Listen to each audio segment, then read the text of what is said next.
नमस्कार, मैं तुलसीराम एस के बुक्स के यूट्यूब चैनल पर आप सभी का स्वागत करता हूं।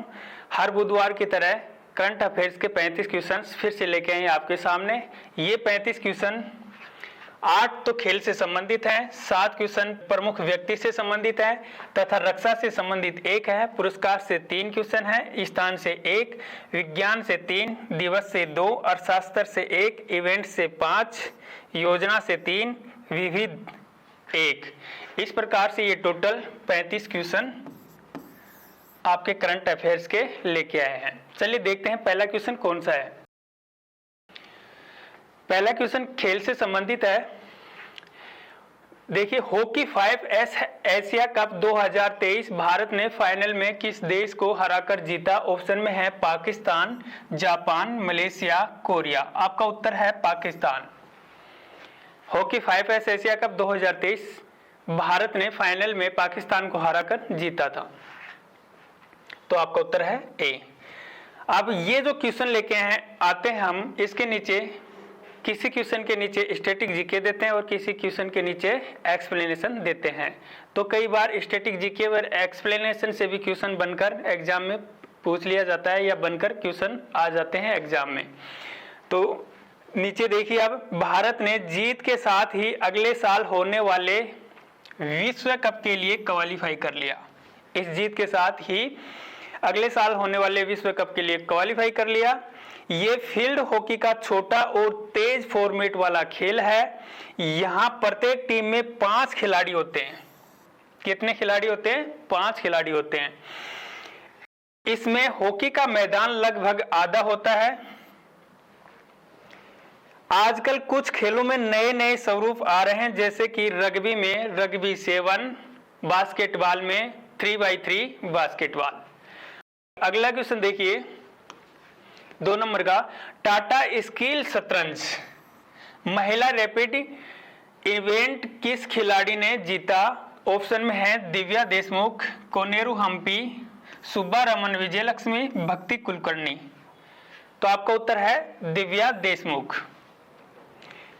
अब देखिए, भारत की अभी नंबर 1 महिला खिलाड़ी है वो कोनेरू हम्पी है और भारत की नंबर 2 खिलाड़ी है वह हरिका द्रोणावली है।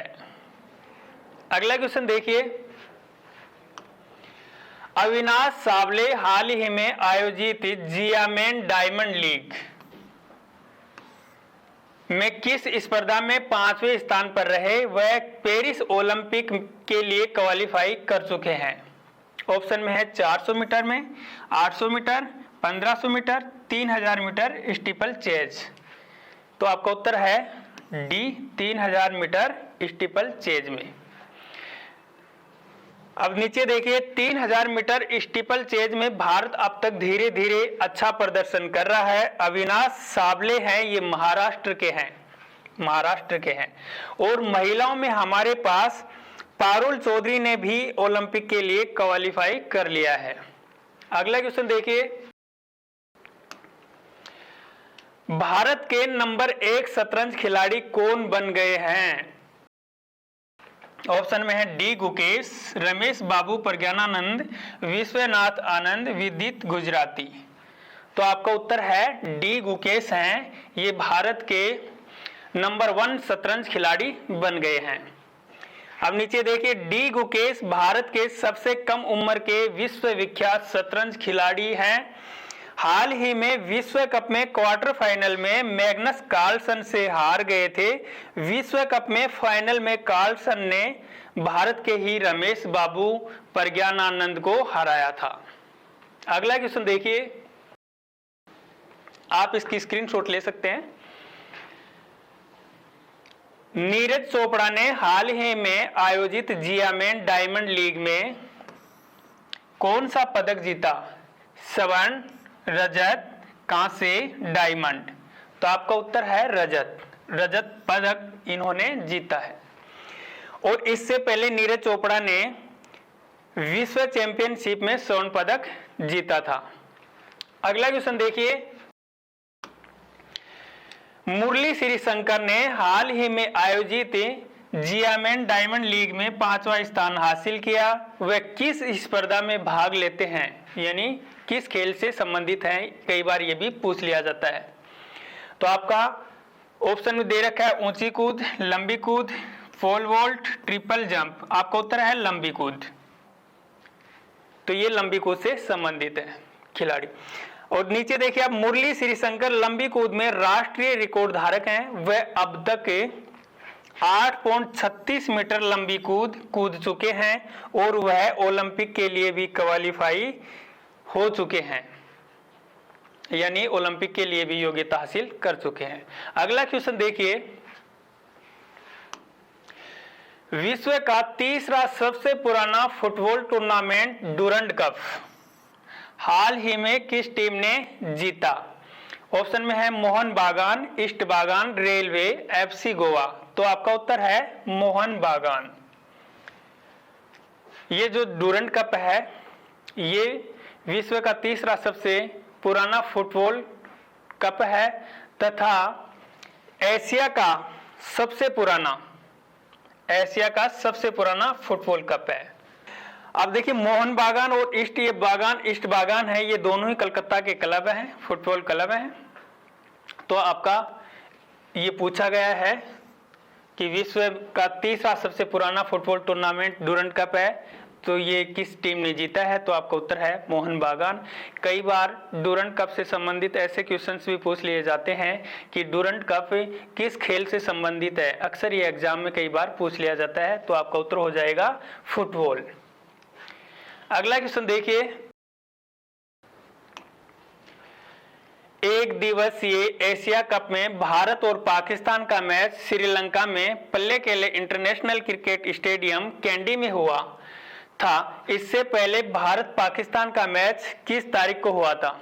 यानी अभी जो श्रीलंका में कैंडी स्थान पर पल्लेकेले इंटरनेशनल क्रिकेट स्टेडियम में हुआ है, उससे पहले भारत और पाकिस्तान का मैच कब हुआ था? तो आपका उत्तर है, ऑप्शन में दे रखे हैं 19 जून 2019, 16 जून 2019, 25 जून 2019, 23 सितंबर 2019। तो ये मैच इससे पहले 16 जून 2019 को खेला गया था।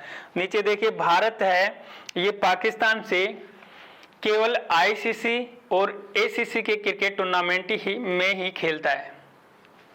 अगला क्वेश्चन देखिए, रेलवे बोर्ड की पहली महिला अध्यक्ष और सीईओ के रूप में किसे नियुक्त किया गया है? ये प्रमुख व्यक्ति से संबंधित क्वेश्चन है। ऑप्शन में दे रखा है समीक्षक सिंह, जयावर्मा सिन्हा, जयंती शर्मा, हेमलता कुशवाहा। तो आपका उत्तर है जयावर्मा सिन्हा। अब नीचे देखिए, इनसे पहले जो अध्यक्ष थे वे अनिल कुमार लाहौरी थे और वर्तमान में भारत में कुल 18 रेलवे जोन हैं। कई बार एग्जाम में पूछ लिया जाता है कि भारत में रेलवे जोन कितने हैं, तो कुल 18 रेलवे जोन हैं। अगला क्वेश्चन देखिए, one nation one election committee का अध्यक्ष किसे बनाया गया है? शरद पवार, रामनाथ कोविंद, रविशंकर प्रसाद, अधीर रंजन चौधरी। ये चार आपके ऑप्शन में है। तो आपका उत्तर है रामनाथ कोविंद। रामनाथ कोविंद जी भारत के 14वें राष्ट्रपति के रूप में भारत में सेवा दे चुके हैं और इससे पहले राष्ट्रपति बनने से पहले ये बिहार के राज्यपाल भी रह चुके हैं। इन्होंने एक पुस्तक लिखी द रिपब्लिकन एथिक, जो रामनाथ कोविंद जी के भाषणों का संग्रह है। देखिए नीचे, भारत के 14वें राष्ट्रपति रामनाथ कोविंद थे और उससे पहले वह बिहार के राज्यपाल भी रह चुके हैं। द रिपब्लिकन एथिक उनकी प्रमुख पुस्तक है जिसमें उनके भाषणों का संग्रह है। अगला क्वेश्चन देखिए, हीथ स्ट्रीक जिनका हाल ही में निधन हुआ है वह किस देश के पूर्व क्रिकेटर हैं? ऑप्शन में है जिम्बाब्वे, इंग्लैंड, दक्षिण अफ्रीका, वेस्ट इंडीज। तो आपका उत्तर है जिम्बाब्वे। हीथ स्ट्रीक हैं ये जिम्बाब्वे के मशहूर ऑलराउंडर खिलाड़ी थे और वह जिम्बाब्वे टीम के कप्तान भी रह चुके हैं। और जिम्बाब्वे, अब देखिए नीचे देखिए, हीथ स्ट्रीक जिम्बाब्वे के मशहूर ऑलराउंडर खिलाड़ी थे, ये हमने फिर से हम नीचे दे दिए।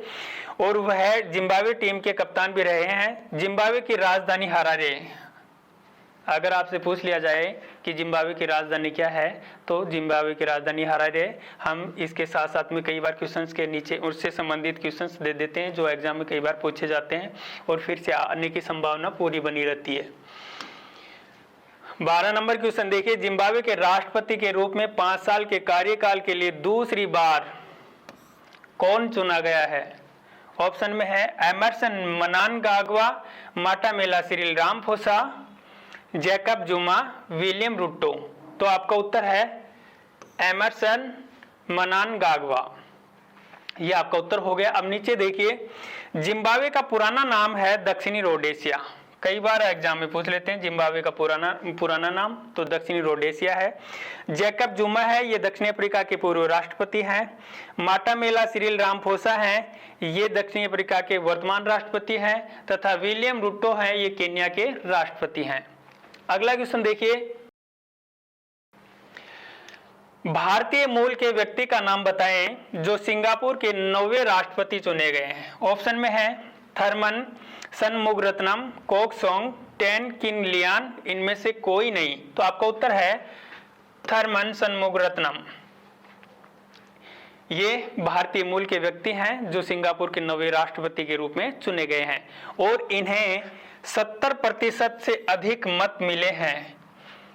ये अर्थशास्त्री भी हैं। अगला क्वेश्चन देखिए, नेशनल ग्रीन ट्रिब्यूनल के नए अध्यक्ष कौन हैं? ऑप्शन में है जस्टिस प्रकाश Srivastava, justice Vivek Kumar, justice VR. Chaudhary, इनमें से कोई नहीं। तो आपका उत्तर है नेशनल ग्रीन ट्रिब्यूनल के नए अध्यक्ष जस्टिस प्रकाश श्रीवास्तव हैं। अब नीचे देखिए, राष्ट्रीय हरित अधिकरण, नेशनल ग्रीन ट्रिब्यूनल, और ये एनजीटी है। एनजीटी का ही पूरा नाम है नेशनल ग्रीन ट्रिब्यूनल और इसको हिंदी में कहते हैं राष्ट्रीय हरित अधिकरण। इसकी जो स्थापना हुई है वे 18 जनवरी 2010 को राष्ट्रीय हरित अधिकरण अधिनियम के तहत हुई है। एनजीटी का जो मुख्यालय है वह दिल्ली में है तथा इस मुख्यालय के अलावा इसके 4 क्षेत्रीय कार्यालय भी हैं जो भोपाल, पुणे, कोलकाता और चेन्नई में हैं। 4 क्षेत्रीय कार्यालय हैं वो भोपाल, पुणे, कोलकाता और चेन्नई में हैं। अगला क्वेश्चन देखिए, पहली महिला राजनयिक का नाम बताएं जो पाकिस्तान में भारतीय उच्चायोग की नई प्रभारी बनी। ऑप्शन में है राज श्रीवर्मा, आरती खन्ना, गीतिका श्रीवास्तव, मोनिका मौर्य। तो आपका उत्तर है गीतिका श्रीवास्तव। गीतिका श्रीवास्तव पहली महिला राजनयिक हैं जो पाकिस्तान में भारतीय उच्चायोग की नई प्रभारी बनी है। 15 के आगे से जो क्वेश्चन है वे सर लेके आ रहे हैं आपके सामने। तो पीछे के सवाल आपको करा दिए गए हैं। अब हम चलते हैं आगे के क्वेश्चंस पर, रक्षा के क्वेश्चंस पर आएंगे। तो हमारा 16 नंबर क्वेश्चन है, युद्धपोत महेंद्रगिरी किस शिप बिल्डर्स लिमिटेड द्वारा तैयार किया गया है? तो युद्धपोत Mahendragiri Mazagon dock ship builders के द्वारा बनाया गया है और यह 7वां है। और 6 नंबर का कौन सा था? विंध्यगिरी था।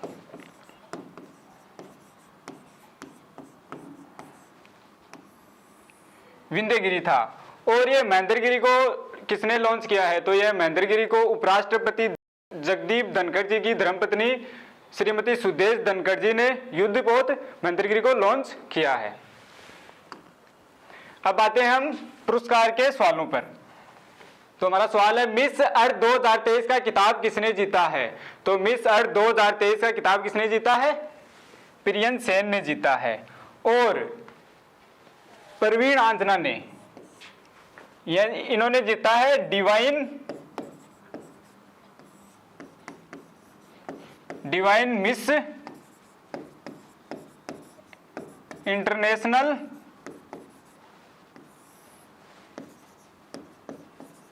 इंडिया अवार्ड जीता है। और ये कहां की रहने वाली है? राजस्थान की। और प्रियन सेन भी कहां के रहने वाली है? ये राजस्थान के सीकर जिले की रहने वाली है। और मिस अर्थ मिस वर्ल्ड वह मिस यूनिवर्स से अलग होता है और मिस अर्थ की स्थापना 2001 में हुई थी। 51वें अंतर्राष्ट्रीय एमी डायरेक्टोरेट अवार्ड्स के लिए किसे चुना गया है? तो 51वें अंतर्राष्ट्रीय एमी डायरेक्टोरेट अवार्ड के लिए एकता कपूर को चुना गया है। और एकता कपूर भारत की एक मशहूर डायरेक्टर हैं और इनकी कंपनी है बालाजी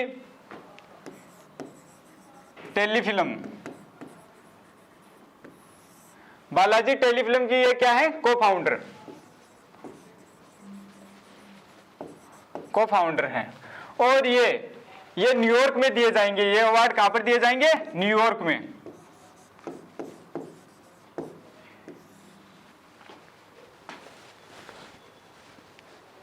रेमन मैग्सेसे पुरस्कार 2023 से किस भारतीय को सम्मानित किया गया है? तो रेमन मैग्सेसे पुरस्कार 2023 के लिए भारतीय डॉक्टर रवि कन्नन आर को दिया गया है। और ये डॉक्टर रवि कन्नन ये एक ऑन्कोलॉजिस्ट हैं।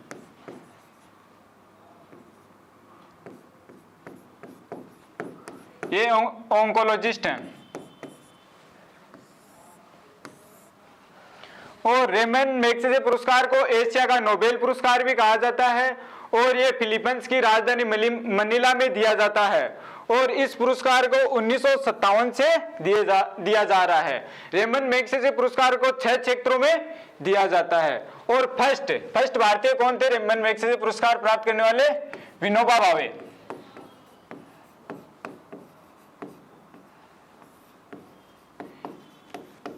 इनको दिया गया था भूदान आंदोलन के लिए, भूदान आंदोलन के लिए। और ये फर्स्ट व्यक्तिगत सत्याग्रही हैं। और इनको भूदान आंदोलन कभी स्टार्ट किया था? 1952 में। और रेमन मैग्सेसे पुरस्कार ये फिलीपींस के राष्ट्रपति रेमन मैग्सेसे के ऊपर दिया जाता है और ये प्रतिवर्ष 31 अगस्त को दिया जाता है।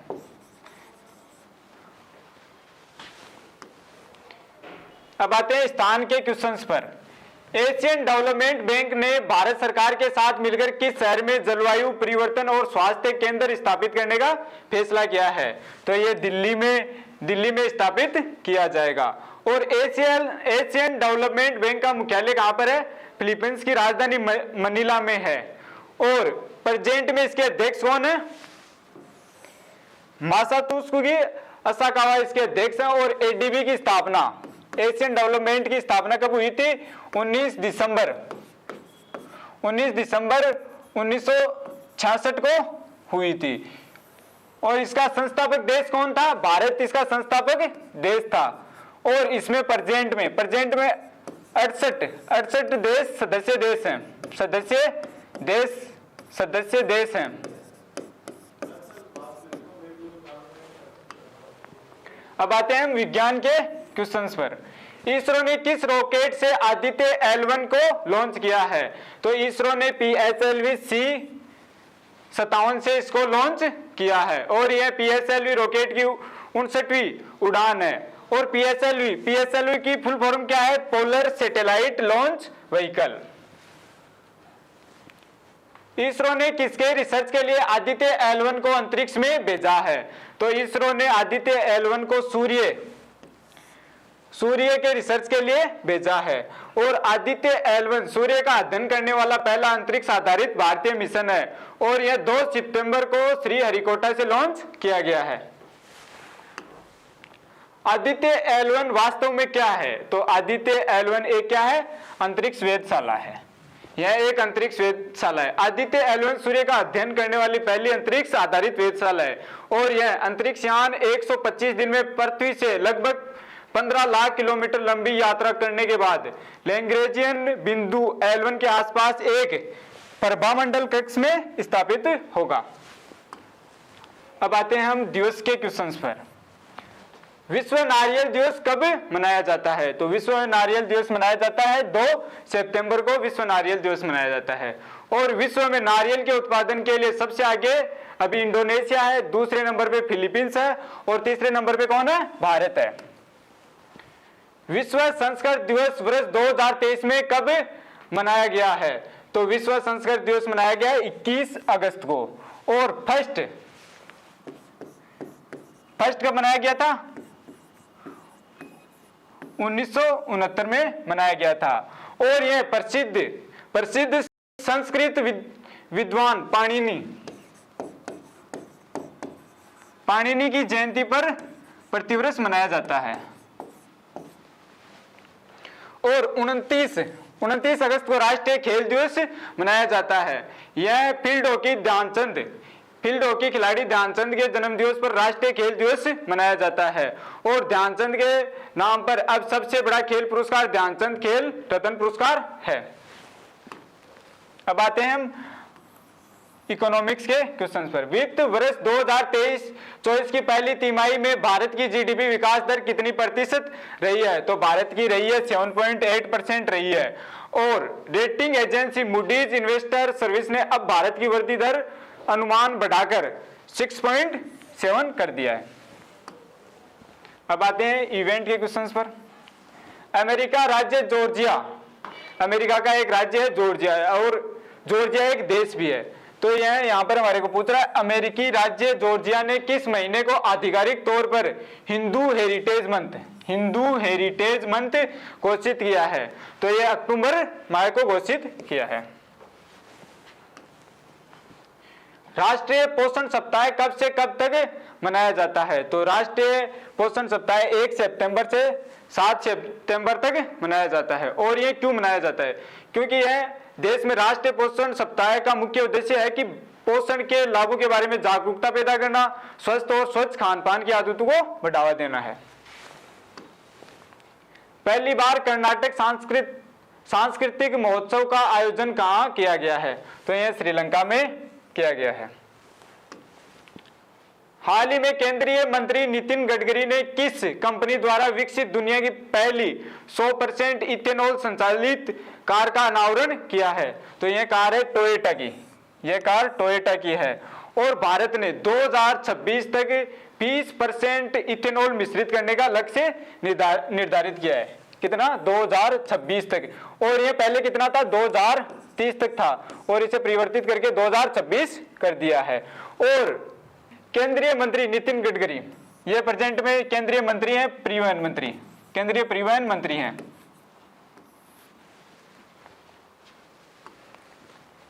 हाल ही में किस राज्य के पूर्व मुख्यमंत्री एनटी रामाराव की स्मृति में राष्ट्रपति द्रौपदी मुर्मू जी ने 100 रुपए का सिक्का जारी किया है? तो ये आंध्र प्रदेश के पूर्व मुख्यमंत्री थे। अब आते हैं हम योजना के क्वेश्चंस पर। किस राज्य में 1 करोड़ से ज्यादा महिलाओं को हर महीने 2000 रुपए की सहायता देने की गृह लक्ष्मी योजना की शुरुआत की है? तो यह कर्नाटक राज्य ने शुरुआत की है। और यह परिवार की महिला मुखिया को पर मंथ 2000 रुपए दिए जाएंगे। और प्रेजेंट में कर्नाटक के मुख्यमंत्री कौन है? सिद्धारमैया। और उप मुख्यमंत्री कौन है? डीके शिवकुमार।